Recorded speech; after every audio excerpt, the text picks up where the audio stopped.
foi atacado agora pela missão por um perfil que é irrelevante e, assim, não conta. É um perfil que chama Neoliberais Brasil. São, tipo, é um perfil, acho que é de algum movimento gay. Não tô aqui fazendo julgamento, acho que todos os casos que eu conheço disso aí são rapazes gays, eu acho. Meio livres e tal. Que são progressistas e tal, legal, bacana. E não tem problema nenhum. E aí eles querem vender aquele programa. Eu sou liberal na economia, viva a OTAN. Eu sou globalista. Tem até um humor cringe minúsculo. Sei lá, acho o Eduardo Leite o máximo. Essas bostas, assim. E aí esses caras, eles não conseguem entender o que a gente tá fazendo, né? E aí eles botam isso aí, ó. Eles foram no site da missão porque nós viramos um partido. O Livres não virou. O Livres nunca vai virar um partido. Nunca vai virar. Vocês nunca vão ser nada. Vocês vão ter que ficar tentando, sei lá, botar um assessor no mandato de algum deputado, sei lá, da Paraíba ou de Pernambuco ou aqui de São Paulo pra falar, não, esse cara agora tá respeitando a liberdade. Coitados, cara. É isso que resta pra vocês, essa é a real. E a galera que tá puta que agora a gente montou nós, porque os incompetentes do MBL, que eles adoram afirmar assim, que eles são inteligentes, que eles são liberais, né? Ai, meu Deus, nós somos cosmopolitas, né? Ai, Tabata é super legal, essa merda. Aí eles veem lá no nosso site, industrialização do Nordeste, olha o que tá a missão. O combate à fome e à pobreza não será realizado somente com programas de transferência de renda. Precisamos fortalecer a economia do Nordeste e acreditamos que isso passa por construir um planejamento para industrializar a região. Aí os caras viram isso, é Sudene. E eles querem fazer a Sudene. Eu achei isso o máximo, né? Eles botaram, viva a Sudene, viva o 10º plano de industrialização do Brasil, liberal para esse MBL. E de fato, a palavra industrializar chega nesses liberais, ela dá pânico na galera. Uma parte desse plano é pânico justificável. Uma parte do pânico justificável porque houve muitos planos de industrialização no Brasil que foram só piadas, serviram pra porcaria nenhuma. Campeões nacionais de toda sorte, fechar mercados internos. Lógico que assim, a experiência que nós temos é muito ruim nisso. Mas nem toda experiência que focou em ter uma indústria de transformação ou agregar valor em um setor específico, agregando forças de mercado, agregando agentes diferentes, ajudando a formar tecnologia, a formar cérebros, deu errado. A experiência do ITA, pra gente falar, ITA, o IME, mas vamos pegar aquela região de São José a região do Riso, vamos pegar a região do Riso. Oba! ITA, Embraer, a indústria, não só aeroespacial, mas a indústria militar que tem naquela região, a proximidade, inclusive, que tem com a Agulhas Negras, que é bases militares indo pro Rio de Janeiro, aquele eixo Rio-São Paulo que virou um eixo de talentos. O que isso criou? Isso criou um complexo industrial, gerador de riqueza, gerador de muito dinheiro, gerador de classe média, de sociedade melhor. Houve participação do Estado nisso. Não tá falando, ó, crédito subsidiado, pega o amigo do rei e dá uma grana. Isso, em geral, quem recebe esse dinheiro são, em geral, os políticos coronelistas do Nordeste, que boa parte desses liberaizinhos adoram grudar, porque tem uma parada que boa parte do movimento liberal hoje é composto por meninos gays sensíveis de elite do Nordeste que se acoplam às elites ali, achando que vão fazer desses caras as elites ilustradas da sua região. Isso é muito típico. Ou algum cara que queria ser tucano aqui em São Paulo, isso é típico.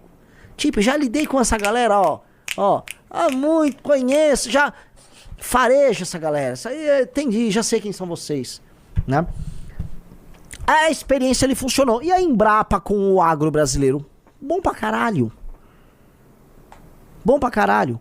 A gente deu esse exemplo outro dia também. Porto Digital em Recife. Startups, tecnologia. Bom demais. O Estado atuou também. Calma aí, cara. Dá pra atuar aí sem ser Sudene. Agora, temos um ponto. Vamos colocar um ponto. O Nordeste é desesperador de pobre. E ele exporta sua pobreza para os outros lugares porque a migração interna no Brasil ainda é tocada em grande medida pela saída de nordestino para os outros lugares, ou de nordestinos para o interior, para as próprias capitais, né, gerando periferias, crime, falta de habitação, pobreza, aos montes. Então, sim, esse é um problema. E o maior de todos os problemas, oligarquias locais que se abastecem da pobreza do nordestino para sustentar os seus sistemas próprios de administração de poder. Esses caras precisam ser destruídos. Há um processo que é uma relação de poder, que não é meramente uma coisa econômica, não, é uma relação de poder que mantém essas pessoas também na pobreza. E você vai precisar gerar complexidade econômica nesses lugares. Se vem através de uma atividade industrial, se vem através do agro organizado, isso não importa. O importante é gerar complexidade econômica, gerar, portanto, complexos econômicos naquela região para alterar também a dinâmica de poder nessa região. Porque alterar a dinâmica de poder nessa região é alterar a dinâmica de poder no Brasil. E o Brasil não será tão arcaico como ele é hoje, ficando na mão do grande câncer dele, que é o Centrão. Arrumar o Nordeste, gerar complexidade econômica no Nordeste, tem consequências grandiosas para todo o Brasil. Gera menor pressão nos serviços públicos do Sul-Sudeste, que recebe os migrantes do Nordeste numa condição de pobreza. É um cara que vai acabar morando numa favela, vai ser um morador de rua. São pessoas que, indo morar numa favela, vão cair na mão do crime. É errado do ponto de vista federativo você, inclusive, você exporta de um estado para o outro aquele imigrante numa situação de petição de miséria. E aí o estado que recebe, que simplesmente estava funcionando bem, tem o arranjo social dele desconstruído por uma migração excessiva, paga o custo social disso e o outro estado não faz a lição de casa e a elite oligárquica local recebe mais dinheiro por conta disso. Alguns dirão, recebe mais dinheiro, inclusive em planos do governo, como coisas tipo Sudene, etc. A gente sabe como é que é. Mas a gente não tá falando de fazer isso. A gente sabe que essa é uma experiência falida. O livro 3 do livro amarelo, uma das coisas que a gente fala nessa hipótese de uma industrializar o Nordeste. Tem uma parte aqui que chama, industrializar o Nordeste é preciso. O que a gente tá falando ali? Não é Sudene nenhuma, sacou? Tem nada aí. A gente tá falando em infraestrutura pra caramba, portos, escoamento de produção. A gente fala, por exemplo, sobre uma relação que tá rolando agora no Nordeste, que é a questão do Matopiba. O agro organizado, que foi pro Matopiba, que você pega o oeste da Bahia, sudoeste do Piauí e Maranhão, pega um pedaço grande de Tocantins. Isso é aqui o que é proposto, porque já existe, essas coisas já estão lá, é fazer uma nova fronteira de bioenergia no Matopiba. Produção de biocombustível no Matopiba. Se o Estado articula algumas peças, iniciativa também, privada também, aproveitando-se de um ganho de produtividade que existe nessa região, de vidas que estão sendo alteradas nessa região, de classe média que está sendo criada nessa região, a gente passa a criar um complexo ali. São essas coisas, atuar aqui e ali, não é fazer Sudene, é pensar de uma maneira interessante pra gente gerar renda, dinheiro concreto, pra não ser a porra de um país de assistencialismo, que é o que essa merda virou. O Brasil é um país de... Vamos falar, no fundo, boa parte dos liberais sabe que a desigualdade se dá em muitos termos. E boa parte dos liberais acha que uma parte da população meio que vai ficar ali... Não tem muito o que fazer, né? Vai ficar ali na pobreza mesmo e tal. Não dá. A gente tem que pensar além da política do assistencialismo. Foi muito cômodo, né? O Bolsa Família simplesmente diminuiu um pouco a migração interna, porque as pessoas puderam ficar nos seus lugares sem fazer nada. Só que é uma conta social... Né? Ou seja, você está tirando da massa produtiva e jogando para uma massa improdutiva, que vira um custo ético e moral. Não é justo uma parte da população ser esfolada para sustentar outra. E veja só, né? Agora pra gente ficar bem iliberal, Rizzo. Bem iliberal, maravilhoso. Eu ia te pedir pra você colocar isso, você já foi ligeiro. Sabe quem criticou isso? Sabe quem criticou? Quem? Xi Jinping. Vejam que o Pedro Fernando Nery, um cara que provavelmente deve ser um desses caras tipo neoliberal, gosto dele, mas... Né, vamos citar ele aqui, tem um ótimo livro falando de ineficiência no Brasil. Xi Jinping, sobre privilégio. Xi Jinping criticou pessoas preguiçosas na América Latina que vivem de dinheiro do governo. De que país que caiu na armadilha da renda média e tem problemas fiscais ele estava falando? Veja só, Xi Jinping. Precisamos aprimorar a política e o sistema de serviços públicos. Para promover a prosperidade comum, não devemos adotar a abordagem do assistencialismo. No passado, alguns países latino-americanos adotaram o populismo e o alto bem-estar social apoiou um grupo de preguiçosos e aqueles que recebiam algo em troca de nada. O comunista Xi Jinping está falando o que a gente acredita. O Estado brasileiro começa no governo Lula, no governo Fernando Henrique e acelera no governo Lula, criou uma política de preguiça. Criou a porra de uma política de preguiça. E é real. Como resultado, as finanças nacionais ficaram sobrecarregadas e caíram na armadilha da renda média, da qual não conseguiram se livrar por muito tempo. Os benefícios do bem-estar social não podem ser reduzidos depois de aumentados. Que é o problema, né? Você vai aumentando, você vai dando, você não consegue tirar. É insustentável praticar o assistencialismo que excede as próprias capacidades. Isso inevitavelmente acarretará sérios problemas econômicos e políticos. Devemos persistir em fazer o nosso melhor e agir dentro das nossas possibilidades, concentrando-nos em melhorar o nível dos serviços públicos, fornecendo com precisão os serviços públicos básicos em áreas de maior preocupação para a população, como educação, assistência médica, assistência a idosos e moradia, e garantindo o padrão de vida básico das pessoas necessitadas, sem criar expectativas ou fazer promessas vazias. Me manda pra China. Parabéns, Renan, você acabou de ganhar 1000 créditos sociais. Me manda pra China.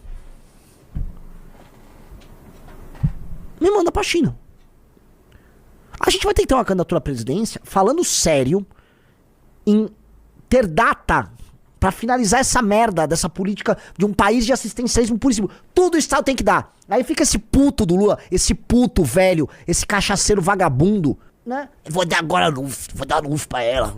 As pessoas vão ter luz, vou dar luz pra ela. Tem que acabar com essa merda. A missão vai ter um candidato que vai na TV falar o seguinte: ó, você... tá, que tá há 20 anos sem trabalhar, só recebendo bolsa, vai ter prazo pra terminar. Vamos todo mundo se coçar. O Estado vai ajudar. Vamos ajudar. Vamos mudar essa dinâmica. Mas não dá pra viver num país em que o cara que tá, entregador, tá em São Paulo ralando, o dia inteiro com a moto, cara. Não consegue parar pra mijar. Aí o cara vai lá, paga imposto, imposto vai pro governo federal, aí vai pra uma pessoa que não tá trabalhando, caralho.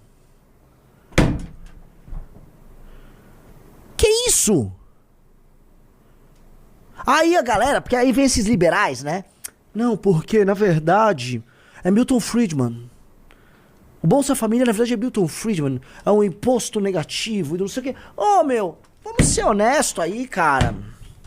Vamos ser honestos, são milhões e milhões e milhões de pessoas nisso. Assim como, e eu não vou fazer oposição, porque é duplamente problemático.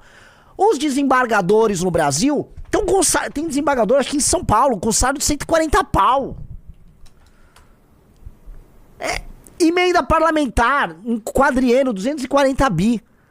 Essa porra, o Brasil é um trem descarrilhado. Trem descarrilhado. É um trem descarrilhado, cacete. Então, assim, uma parte importante da população brasileira completamente proletarizada, pobre e sem assim, né, eu não vou preciso que o Estado me dá. O puto do Bolsonaro, aquele puto podre do Bolsonaro, tava lá, o BPC, porque agora ele tem que ser populista, vou dar BPC. Aí os bolsonaristas que agora entraram ali, eles são o Orbán. Elimina qualquer tipo de preocupação fiscal, preocupação com contas públicas, né? Vamos no que converge. Aí fica lá o Felipe Barros, né? Tava ali, foi do MBL um dia, veja só, né? Não, vou passar um projeto de lei agora, né? A lei Juliana Marins, uma petista, só pra lembrar. O projeto determinar o Itamaraty que arque com os custos de translado de corpos de brasileiros mortos no exterior quando suas famílias não tiverem condição de fazê-lo. O Estado vai ter que bancar tudo. Veja, você tem uma coisa que chama seguro viagem, não é muito que você paga, a pessoa se coloca em uma posição de risco. Isso é uma grande... Nossa, que vitória civilizacional. Peguei um tema que bombou nas redes sociais e vou criar um gasto novo do Estado com isso. Que é outro fato aqui, que é muito melhor fazer react a gente falar dessa merda, Riso. Que aqui agora é literalmente merda. Olha essa notícia. O país do cocô, todo mundo sabe que os memes sobre... Não coloquem Índia e poop na barra de pesquisa no Twitter. Né? O país que fazem piadas sobre cocô com eles o tempo todo, a Índia, ultrapassou o Brasil em saneamento básico pela primeira vez, com 52% dos indianos vivendo em casas com esgoto tratado, contra apenas 50% dos brasileiros. Olha aí! A Índia tem 1,3 bilhões de pessoas, grande parte deles vivendo na miséria total, completa e absoluta. Na sujeira, as pessoas na Índia têm o costume de estar andando, vai num lugar, abaixa as calças. O indiano tem uma relação com a privada complicadíssima.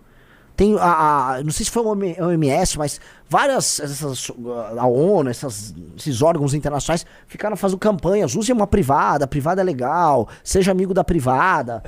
É real, tem propagandas meio infantis, é sério, tipo assim, um homem privadinho, com um indiano dançando, porque o indiano não sabe. Cara, tenho amigos que trabalham em companhias aéreas que fazem voos internacionais. Quando sai um voo Bangladesh-Londres, em que o Bangladesh trabalhou anos pra comprar uma passagem pra se mudar pra Londres, aí ele precisa ir no banheiro. Fudeu. O cara fala, Renan, eu fico limpando bosta, fedendo a curry.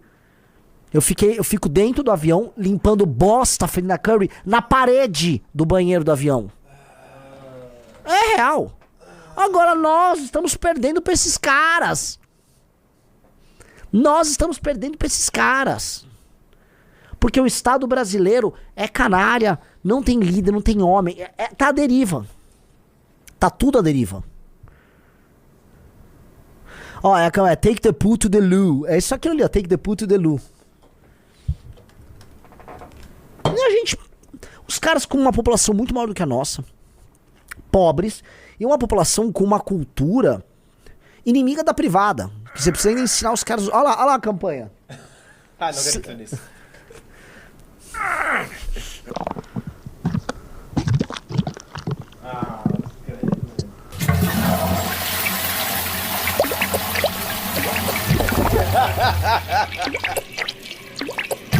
É isso aqui?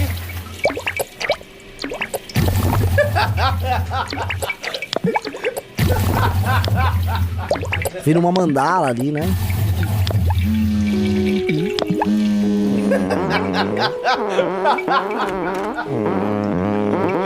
First thing in the morning, what do I see? A pile of shit staring at me. Não, mas isso é zoeira. Isso é zoeira. Meu Deus do céu. Isso é zoeira. Não, pera, ó, aqui, ó. Não, pior que acho que parece que é verdade, ó. Essa é uma música lançada pela Unicef na Índia sobre a campanha Take the Poo to the Loo. Não, é realmente indiano. Pode dar o play aí. I close my eyes, I step away. No matter where I go, there's no getting away. Take the poo to the loo. Take the poo to the loo. Take the poo to the loo. Take the poo to the loo. Everywhere. Next to you. Where is that loo? I step out on the street. Quer ver do final isso aqui, Renan? Não precisa, cara. Acho que é mais do que suficiente pra vocês entenderem assim. Nós perdemos pra esses caras. Há 11 anos atrás eles estavam lançando a campanha Take the Poo to the Loo, né? Leve seu cocô para a privada, né? Olha que legal. Porque eles não têm essa cultura. Volto a colocar, quem já foi pra Índia sabe. A gente perdeu pra eles. A gente conseguiu. Parabéns, Brasil. A gente perdeu pra esses caras. A gente perdeu pra esses caras. Perdemos feio. Tá? Nós somos uns desgraçados, porque nós não entendemos que a gente poderia ter grandeza e a gente assumiu aquele discurso derrotista. Porque eu lembro assim, desde que eu era criança, lembra assim, todos vocês aí, o grande problema do Brasil é a desigualdade. Sim, o Brasil é um país desigual. O Brasil é um país talvez naturalmente desigual. As pessoas são muito diferentes entre si, as pessoas têm capacidades diferentes, então você vai ter classes. Agora você consegue estabelecer com a desigualdade um crescimento que permita, né, que as pessoas consigam atingir a sua potencialidade, produzam mais, ganhem mais dinheiro e tenham dignidade, criem uma sociedade baseada em confiança, em trocas, né, explorem as potencialidades regionais, que a gente melhore como nação. A gente consegue fazer isso. Nós não precisamos ser... Só que a gente ficou muito... A desigualdade é o maior problema, então precisamos resolver. Então precisamos pegar, sem nenhuma estrutura, dê dinheiro para os mais pobres, dê tudo. Fique dando. O Estado tem que prover. O que você cria? Uma cultura de chorões. Enquanto o Estado não cumpre o básico. Então é assim, ó. Eu te dou uma graninha agora, ó, pega uma renda ali, eu vou pagar a luz. Já eu tô te dando internet. Isso tá assim... Tá escrito nas estrelas. Internet já estão dando tudo. Já vão dar um aparelho de celular. Porque é um elemento da alienação. Porque as pessoas estão virando avatares digitais. Nada mais natural do que você dar o celular pra pessoa também. E as pessoas aceitam. Elas vão cagar no buraco? Sim. Elas não têm não tem, como é que se diz? Saneamento? Não tem. Elas não têm emprego? Não vão ter. A economia delas não funciona? Não. O bairro que elas moram é inseguro? Sim. Mas elas se arrastam ali, né? E a gente naturalizou isso. A lógica do assistencialismo, ela corroeu, ela matou o tal do Ocidente, a vitalidade do Ocidente morreu dentro da lógica do assistencialismo, e nós aqui que poderíamos nos ver como potência, igual a China se vê como potência, vai pegar esse discurso do Xi e trazer pra cá. O Xi seria tratado, tá, como um fascista, e iam falar que o discurso do Xi é um discurso supremacista, eugenista, no sentido de que, né, quem são essas pessoas preguiçosas? É a base da população. Veja como esse Xi, né, ele é um, até a palavra, ele faz darwinismo social, né, que é o que a esquerda diz quando você bate aqui, ó, vai ter que mexer nessa merda sim. Gostou desse corte? Inscreva-se no canal, ative o sininho e siga o MBL nas redes sociais.